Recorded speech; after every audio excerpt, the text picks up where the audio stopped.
dass Sie die Organisatorin der Gedenkstätte sind. Das ist eigentlich nicht so. Diese guten Leute haben uns die Möglichkeit gegeben, selbst eine Gedenkstätte zu gestalten. Sie haben das Nötige dafür gemacht. Das Dach, das Gebäude, also das ist ein großzügiges Geschenk, aber schaffen müssen wir das selbst. Und da stehen wir.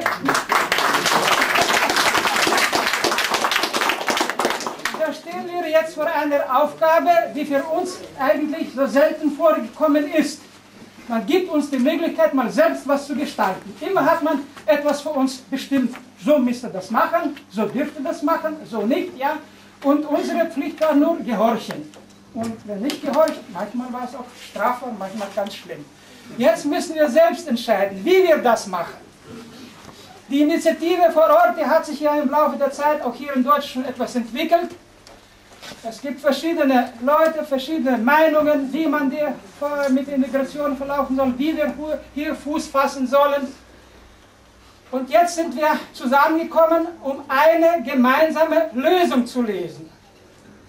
Und hier ist gebraucht auch die Vernunft, die große Vernunft. Die Meinungsunterschiede, die müssen gedrückt werden. Das, was uns verbindet, muss hochgehoben werden. Das muss als eine heilige, unsere Aufgabe betrachtet werden. Und wenn man schon das Wort Heilige hier wieder gebraucht, das ist oft am Platze, das bedeutet, sich als Diener dieser Sache zu betrachten. Und dann ist unter uns ganz alles einfach. Wer was kann, der macht es eben, ja. Dann sind sie alle dabei. Ich habe mehrmals beobachtet, wie die gläubigen Leute ihre Gebethäuser bauen. Ich bin da kein öfter Besucher. Aber wie sie das gemacht haben, das hat mich immer begeistert. Alle waren mit Freude dabei, gerne dabei. Niemand hat geschwänzt, hat auch niemand die Aufsicht gehabt, wer da gekommen ist oder nicht. Alle, der konnte, sind gekommen, haben immer mitgemacht. So soll es auch hier ablaufen. Und wenn wir das schaffen, das wird auch dem Ansehen unserer Volksgruppe in diesem Lande wesentlich beitragen. Denn das ist ja überhaupt wenig Informationen über unsere Geschichte hier in Deutschland gepflegt worden, in Russland gar nicht.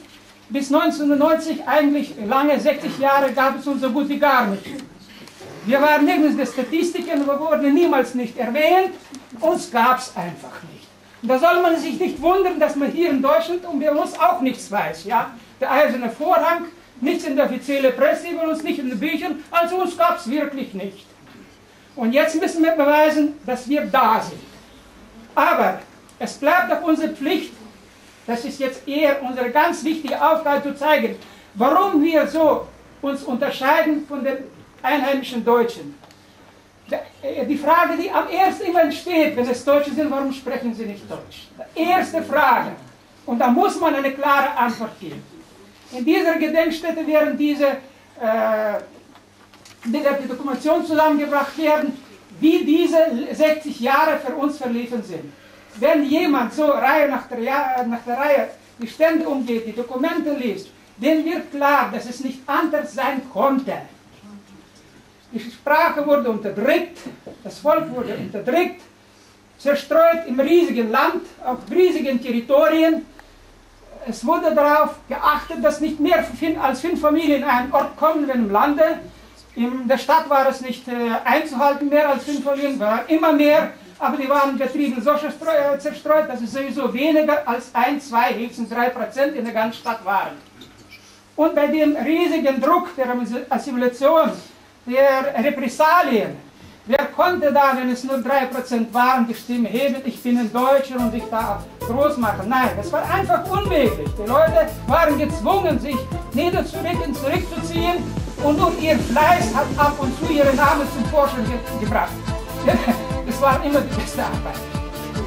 Die musste man ab und zu auf die Ehrentafel bringen, ja, und da stellt sich heraus, dass solche doch.